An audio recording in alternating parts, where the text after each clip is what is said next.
नमस्कार साथियों, कैसे हैं आप सभी। आप सभी का स्वागत करते हैं अपने यूट्यूब चैनल पर।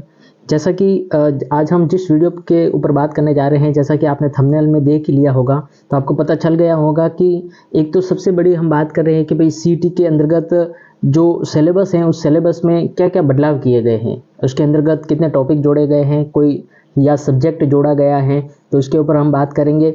दूसरा एक और था कि इसके अंतर्गत जो सीईटी हैं, जो 10+2 और ग्रेजुएशन लेवल के जो एग्ज़ाम्स को लेकर था, क्योंकि पहले जो एग्ज़ाम्स था वो अप्रोक्सीमेट किसी मंथ को घोषित किया था उन्होंने, बोर्ड ने, कि भाई इस मंथ में हम करवाएंगे, अक्टूबर नवंबर या दिसंबर के आसपास हम करवाएंगे।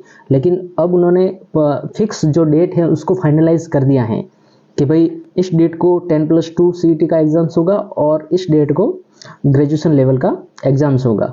और कौन कौन से टॉपिक इसके अंतर्गत नए जोड़े गए हैं उसके बारे में भी आज हम इस वीडियो के माध्यम से है जो बात करेंगे। तो कौन कौन से वो टॉपिक है, कोई सब्जेक्ट है या क्या नहीं है, तो ये सब सारी जानकारी जानने के लिए आपको वीडियो को लास्ट तक देखना है। सबसे पहले तो आप अगर मेरे चैनल पर नए हैं, वीडियो पर नए हैं, तो चैनल को सब्सक्राइब कर दीजिए और बेल आइकन को ऑन कर दीजिए, ताकि क्या है कि ऐसे ही अपडेट्स अगर मैं लेकर आऊँ तो सबसे पहले वो अपडेट आपके पास पहुँच सके। अपने सारे दोस्तों तक इस वीडियो को शेयर करना है। चलिए हम शुरू करते हैं कि भाई इसके अंतर्गत क्या क्या चेंज किए गए हैं। सबसे पहले है कि भाई जून अंत और जुलाई के प्रथम सप्ताह से तो आवेदन स्टार्ट होने वाले सीईटी के, ठीक है। यानी जून के अंत में और जुलाई के प्रथम सप्ताह, यानी अब जून महीना चल रहा है तो लास्ट वाला जो सप्ताह होगा उसके अंतर्गत और जुलाई के प्रथम सप्ताह में आवेदन स्टार्ट हो जाएंगे, ठीक है। उसके बाद हम बात करते हैं कि सीईटी के सिलेबस में बदलाव। भाई गवर्नमेंट ने बदलाव किया है। सबसे पहले लिखा है कि सोशल मीडिया की लत को कैसे छुड़ाए। देखिए, ये जो बदलाव किया गया है ये किसी सब्जेक्ट को लेकर बदलाव नहीं है। आप ये सोच रहे होंगे कि कोई इंग्लिश को हटा दिया, मैथ को कम कर दिया, हिंदी को कम कर दिया, नहीं। वो तो सारे के सारे सब्जेक्ट जो पहले जो सिलेबस था उसके अकॉर्डिंग ही रहेगा, ठीक है। लेकिन इसके अंतर्गत जो 4 नए टॉपिक जोड़े गए हैं वो नैतिकता के आधार पर हैं। जो आप यूँ कह सकते हो कि भाई अब जो वर्तमान समय में सोशल मीडिया का दौर चल रहा है, एआई का ज़माना चल रहा है, तो उसके अंतर्गत हो गया। और ज़्यादातर जो सबसे ज़्यादा नशे की लत से संबंधित है, उससे संबंधित है। तो गवर्नमेंट ने ये सोचा कि भी ऐसे तो अगर इस संदेश को हम पहुंचाएंगे तो लगभग वहां तक नहीं पहुंच पाएगा जितना गवर्नमेंट ने एक टारगेट बना के रखा है कि उतने लोगों तक पहुंचाना है, ताकि लोग जागरूक हो और धीरे धीरे इस लत को छोड़े। लेकिन आपको पता है कि भाई राजस्थान के अंतर्गत जो सबसे ज़्यादा किसी एग्ज़ाम्स का किसी परीक्षा के अंतर्गत बैठने वाले स्टूडेंट की संख्या अगर सबसे ज़्यादा है तो वो है सीईटी। सीईटी 10+2 और सीईटी ग्रेजुएशन लेवल के अंतर्गत सबसे ज़्यादा है जो फॉर्म आते हैं। लगभग आप अप्रोक्सीमेट मान के चलिए कि 25 से 30 लाख के समथिंग फॉर्म आते हैं। तो गवर्नमेंट ने ये सोचा कि भाई इन 4 टॉपिकों को अगर इसके अंतर्गत ऐड कर दे तो जो सारे बच्चे हैं, जो युवा साथी हैं, लगभग वो युवा साथी जो 30 साल अप्रोक्सीमेट के आसपास हैं, वो युवा साथी इन टॉपिकों को पढ़ेंगे, क्योंकि सबसे ज़्यादा इन लत के अंतर्गत जो घिरे हुए हैं वो यही युवा साथी हैं। इसी एज के आसपास के जो युवा साथी हैं जो सबसे ज़्यादा सोशल मीडिया से डिस्ट्रैक्ट होते हैं और सबसे ज़्यादा है जो डिस्टर्ब होते हैं अपनी पढ़ाई को लेकर या और भी तरीक़ों से, या फिर नशा हो गया, अपने किसी भी तरीके से हम बात करते हैं। तो गवर्नमेंट ने ये संदेश पहुँचाने के लिए इन टॉपिकों को ऐड किया है। तो जानेंगे वो टॉपिक कौन कौन से हैं। सबसे पहला यहाँ पे लिखा हुआ है कि सोशल मीडिया की लत को कैसे छुड़ाना है। देखिए, हम स्टूडेंट्स जो ज़्यादातर जो कंपटीशन एग्जाम्स की तैयारी करते हैं उनके लिए सोशल मीडिया सबसे ज़्यादा डिस्टर्ब करने वाला, एक मान के चलिए कि एक ज़िंदगी का हिस्सा है जो सबसे ज़्यादा डिस्टर्ब करता है। तैयारी करते करते या कोई भी बच्चा पढ़ते पढ़ते कहीं ना कहीं किसी न किसी प्रकार से थोड़ी अगर 5 मिनट के लिए भी अगर मोबाइल को हाथ में ले लेता है तो कब उसका 1 घंटा खराब होता है पता ही नहीं चलता है, ठीक है। लेकिन उसके अंतर्गत जो कंटेंट देखता है वो कंटेंट किसी भी तरीके से एग्जाम से रिलेटेड होता ही नहीं है। इसीलिए इसको छुड़ाने के लिए गवर्नमेंट ने ये कदम उठाए हैं। तो कौन कौन से टॉपिक है वो हम बात करेंगे। तो सबसे पहले लिखा हुआ है कि भाई 23 अक्टूबर से 25 अक्टूबर और 1 से 3 दिसंबर को परीक्षा संभव है।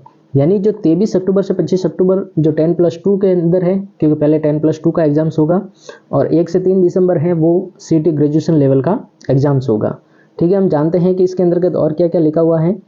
सबसे पहले लिखा हुआ है कि भाई सीईटी का इंतज़ार कर रहे 30 लाख अभ्यर्थियों का इंतज़ार खत्म हो गया है। चयन बोर्ड ने सीईटी की परीक्षा की तिथि हैं वो जारी कर दी हैं। सीईटी सीनियर सेकेंडरी लेवल का जो एग्ज़ाम्स हैं वो 23 से 25 अक्टूबर यानी 3 दिन चलेगा, 23, 24 और 25 अक्टूबर 3 दिन तक। और CET स्नातक यानी ग्रेजुएशन लेवल का जो CET है उसका एग्ज़ाम चलेगा 1 से 3 दिसंबर तक।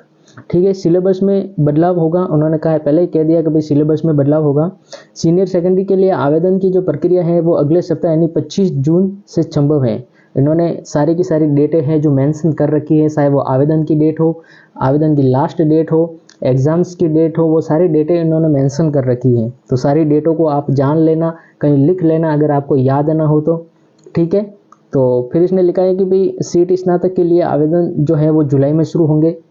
जो 10+2 वालों के हैं वो तो जून में स्टार्ट हो जाएंगे और उनके लिए जुलाई में स्टार्ट हो जाएंगे। CET में होने वाले 23 प्रकार के पदों की भर्तियां शुरू हो चुकी है, यानी इस CET के अंतर्गत लगभग 23 प्रकार की जो भर्तियां हैं वो इस CET के अंतर्गत इंक्लूड है।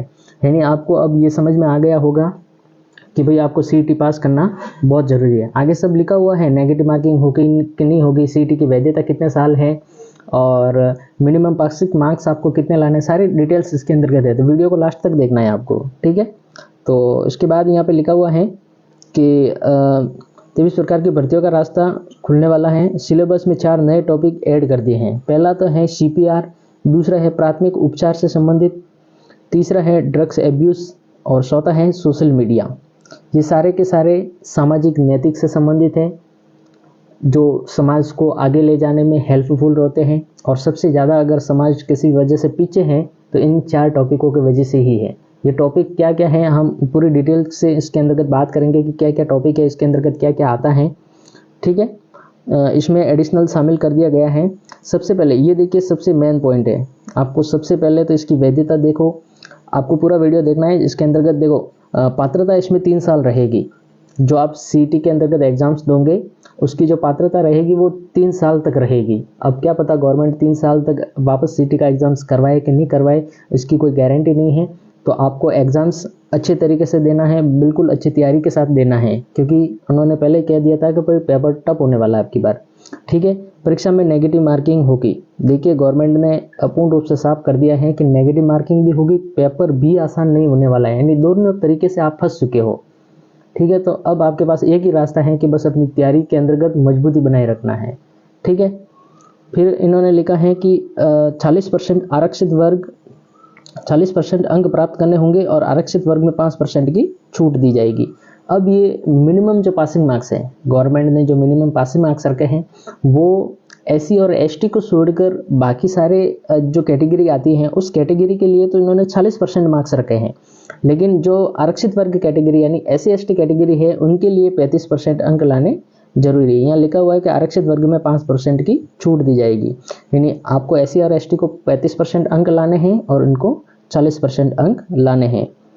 ठीक है, आपको पता चल गया होगा। ये देखो, ये 3-4 पॉइंट बहुत इंपॉर्टेंट है, वापस देख लेना इन पॉइंटों को। पात्रता 3 साल है, नेगेटिव मार्किंग होगी, 40% मार्क्स विशेष कैटेगरी के लिए हैं और SC ST के लिए 35% मार्क्स लाने जरूरी हैं। ठीक है, फिर हम आगे बात करते हैं टॉपिकों को लेकर कि भाई इसमें क्या क्या टॉपिक जोड़े गए हैं। जो 4 टॉपिक हैं उसके अंतर्गत क्या क्या आएगा। अब इन्होंने कह दिया CPR, और बहुत सारे बच्चों को पता ही नहीं चलता है CPR होता क्या है।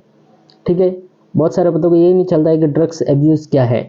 ठीक है, उसके बारे में हम बात करते हैं कि भाई पहले लिखा हुआ कि CET में शामिल होंगे 30 लाख युवा। देखो, गवर्नमेंट ने ये टारगेट लगा रखा है अप्रोक्सीमेट कि भाई लगभग 30 लाख जो युवा हैं, 30 लाख युवाओं के तक ये संदेश पहुंचेगा इन 4 टॉपिकों का। ठीक है, और 30 लाख युवाओं के बाद में आने वाले और भी स्टूडेंट होंगे, वो भी इन सिलेबस को पढ़ेंगे। हर साल 10वीं और 12वीं और कॉलेज से स्टूडेंट है जो पास होते हैं, तो वो भी इन टॉपिकों को पढ़ेंगे तो उनको भी पता चलेगा। ठीक है, तो नया टॉपिक ऐसा होगा, इसमें क्या क्या होगा देखिए। सबसे पहले इन्होंने कहा है कि CPR। अब CPR का मतलब क्या होता है, इन्होंने लिखा है कि आपातकालीन जीवन रक्षक प्रक्रिया। आपातकालीन अगर कोई भी घटना हो जाती है इमरजेंसी में तो उसके अंतर्गत आपको क्या करना है। ठीक है, उसके बचाने के लिए उसको क्या करना है, जिसका उपयोग तब किया जाता है जब किसी व्यक्ति की सांस या दिल की धड़कन बंद हो जाती है। ऐसी कंडीशन में जब किसी व्यक्ति की धड़कन या सांसें बंद हो जाती हैं तब CPR दिया जाता है। युवाओं को इसकी जानकारी जरूरी है। आपको शॉर्ट भाषा में बताए तो जैसे कोई पानी के अंदर गिर जाता है, फिर उसकी सांसें बंद हो जाती है, तो उसके ऊपर मुंह से मुंह लगाकर उसके अंतर्गत फूंक मारी जाती है, उसी को हम आमतौर पर सीपीआर कहा जाता है। तो वो आपको पता होना चाहिए। फिर दूसरा टॉपिक उन्होंने जोड़ा है प्राथमिक उपचार, कि प्राथमिक उपचार क्या है। पहला हो गया सीपीआर, दूसरा है प्राथमिक उपचार। प्राथमिक उपचार का मतलब होता है कि फर्स्ट एड, किसी भी घायल या बीमार व्यक्ति को अस्पताल पहुंचाने से पहले दी जाने वाली प्रारंभिक चिकित्सा सहायता है, जिससे दुर्घटना या बीमारी की गंभीरता कम की जा सके। भाई फर्स्ट एड का मतलब माना कि ऐसा हो जाता है कि अगर किसी बंदे को अगर किसी ने सांप ने काट लिया, तो भाई जिस स्थान पर काटा है तो उसको फर्स्ट एड में क्या दिया जाएगा कि भाई जहाँ से काटा है उससे थोड़ा सा ऊपर से किसी से जैसे हाथ से काटा है तो हाथ के ऊपर उसको टाइट रस्सी से बांध लो, ताकि क्या है कि जो खून का सर्कुलेशन है वो आगे न बढ़े और जहर पूरे शरीर में न फैले। तो ये होता है फर्स्ट एड। सबसे पहले उसको फर्स्ट एड दी जाती है, तो उसके बारे में भी पता होना चाहिए। सीपीआर के बारे में आपको पता चल गया, प्राथमिक उपचार के बारे में आपको पता चल गया। तीसरा है ड्रग्स एब्यूज। ये क्या होता है? ड्रग एब्यूज का अर्थ होता है कि मादक पदार्थों या नशीली दवाओं का गलत और अत्यधिक उपयोग। जितने भी प्रकार के जो नशा हैं उस नशाओं के बारे में बताए हैं कि भाई जो ड्रग्स होते हैं आज के ज़माने में अगर हम देखें तो सबसे ज़्यादा जो पीड़ित हैं, अगर हमारा समाज भी देखें तो सबसे ज़्यादा पीड़ित है वो नशे से पीड़ित है। सबसे ज़्यादा बेरोजगारी इस नशे से फैलती है। ठीक है, ये व्यक्ति के शारीरिक और मानसिक और सामाजिक जीवन पर गंभीर प्रभाव डालता है। ये पहले ही लिखा हुआ है कि भाई ये व्यक्ति की शारीरिक, मानसिक और सामाजिक जीवन पर गंभीर प्रभाव डालता है। शारीरिक हो गया, अगर व्यक्ति शरीर से स्वस्थ नहीं होगा, अगर नशा करेगा तो फिर मानसिक रूप से प्रभावित होगा, मतलब सही नहीं होगा तो मानसिक रूप से प्रभावित हो जाएगा। उसके बाद में उसके सामाजिक जो जीवन है उसके अंतर्गत भी प्रॉब्लम्स होती रहेगी, घर के अंदर भी प्रॉब्लम्स होती हैं, समाज के अंतर्गत भी इसकी इमेज डाउन हो जाती है और कहीं न किसी प्रकार की प्रॉब्लम्स होती रहती हैं। तो गवर्नमेंट ने ये टॉपिक भी अच्छे तरीके से इसमें ऐड किया है। तो उसके बाद में हम बात करते हैं सोशल मीडिया एडिक्शन। ये भी एक प्रकार का यूँ मान के चलिए कि नशा ही है। बहुत सारे लोगों के पास, अगर आप ये मान के चलो कि अगर मोबाइल नहीं हो तो इनको नींद ही नहीं आती है। ठीक है, तो देखिए यहाँ पे लिखा हुआ है कि ये सोशल मीडिया की लत है। ये एक प्रकार की लत है, इसको आप एक प्रकार का नशा ही मान के चलो, ये एक प्रकार की लत ही मान के चलो। अगर आपके मोबाइल में नेट बैलेंस ना हो ना तो पूरे दिन आपको ऐसा लग रहा है कि जैसे आपने शराब पी रखी हो, पता ही नहीं चलता है कि आप क्या कर रहे हैं, किसी को कुछ भी पता नहीं चलता है। ठीक है, फिर उसने कहा है कि इसमें व्यक्ति चाहकर भी सोशल मीडिया प्लेटफॉर्म पर अत्यधिक और बाध्यकारी उपयोग को रोकने में असमर्थ हो जाता है। आप चाहकर भी सोशल मीडिया से दूर नहीं भाग सकते, चाहे वो स्टूडेंट हो, चाहे वो काम करने वाला कोई व्यक्ति हो, मजदूर हो, लेडीज़ हो या महिलाएं, कोई भी हो, छोटे बच्चे भी क्यों नहीं हो। तो आज के ज़माने में आप देख सकते हो छोटे बच्चों को, कम से कम 4-4, 5-5 साल के बच्चे होते हैं जो रील को स्क्रॉल करते रहते हैं और देखते रहते हैं, जबकि उस चीज़ से उस बच्चे के माइंड पर कोई असर नहीं पड़ता है। सबसे ज़्यादा असर पड़ता है तो उसके माँ बाप के ऊपर, क्योंकि वो उस बच्चे को बिगाड़ रहे हैं। आपको पता होना चाहिए, अगर ऐसी कोई चीज़ देनी है तो आपको ऐसी कोई चीज़ दो जिसके उसके शारीरिक और मानसिक जीवन पर अच्छा प्रभाव पड़े और उसके जो एजुकेशनल जो सिस्टम है उस पर अच्छा प्रभाव पड़े। तो ऐसा कोई सिस्टम ला के दो, नहीं तो क्या है कि बस फ़ोन ला के दिया ना बच्चे को, दिया ना, उसके ऊपर अभी से उसकी लत है जो स्टार्ट कर रहे हैं, ताकि बाद में और भी ज़्यादा प्रॉब्लम होगी। तो गवर्नमेंट ने ये पता कर लिया है कि भाई ये 4 चीज़ें हैं, सीपीआर है, प्राथमिक उपचार है, नशा है और सोशल मीडिया है। इसको कैसे कम करना है, ज़्यादातर जो युवा साथी हैं वो ही इन 4 टॉपिकों के अंतर्गत घिरे हुए हैं। ठीक है ना, तो गवर्नमेंट ने ये सोचा है कि भाई 30 लाख जो युवा हैं जो एग्जाम्स में बैठेंगे, इन टॉपिकों को पढ़ेंगे, उसके क्या क्या हानियाँ हैं, क्या क्या दुष्प्रभाव हैं उसके बारे में जानेंगे। ठीक है ना, उसके बारे में सारी बात की गई है। आगे हम चलते हैं। भी आलोक राज्य ने क्या कहा है? आलोक राज्य ने कहा है कि सीटी का सिलेबस हम बनाते हैं। आलोक राज्य ने खुद कहा है कि भाई सीटी का सिलेबस है वो बोर्ड बनाता है, जबकि अन्य भर्तियों का सिलेबस विभाग बनाता है। सीटी का सिलेबस तो आरएसएस भी यानी अधीनस्थ बोर्ड ही बनाएगा, बाकी जो भर्तियों के एग्जाम्स होंगे वो है जो अलग बोर्ड बनाते हैं। सीटी के सिलेबस में इस प्रकार के 4 टॉपिक सिलेबस में शामिल होंगे। भर्ती में 30 लाख युवा इनको पढ़ेंगे और उनका फ़ायदा भी उनको मिलेगा। ठीक है, तो युवाओं के फ़ायदे को लेकर भी इन्होंने है जो बात कही है कि भाई इनके फ़ायदा होगा, इसीलिए इन टॉपिकों को इन्होंने ऐड किया है और आने वाले समय में समाज के अंतर्गत इसका इम्प्रूवमेंट भी आपको देखने को मिलेगा।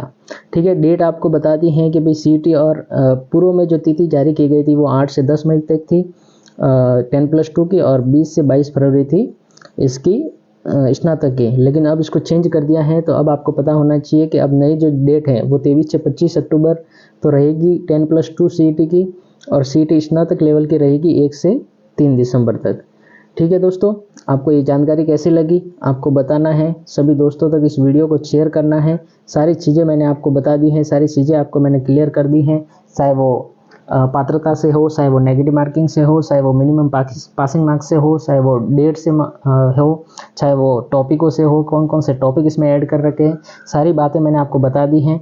आपको पता है कि मेरे चैनल पर मैंने जो मॉक टेस्ट की जो सीरीज़ है वो सीरीज़ मैंने शुरू कर दी है, तो उससे आपकी काफ़ी अच्छी प्रैक्टिस हो जाएगी। इसके अंतर्गत आए हुए पिछले वर्षों के आए हुए क्वेश्चंस इसके अंतर्गत मैं करवा रहा हूँ, तो सभी जगह तक शेयर करना है, सभी अपने जो ग्रुप्स हैं उस ग्रुपों में शेयर करना है, ताकि आपको अच्छी प्रैक्टिस मिल सके और नए अपडेट्स आपके पास पहुंच सकें।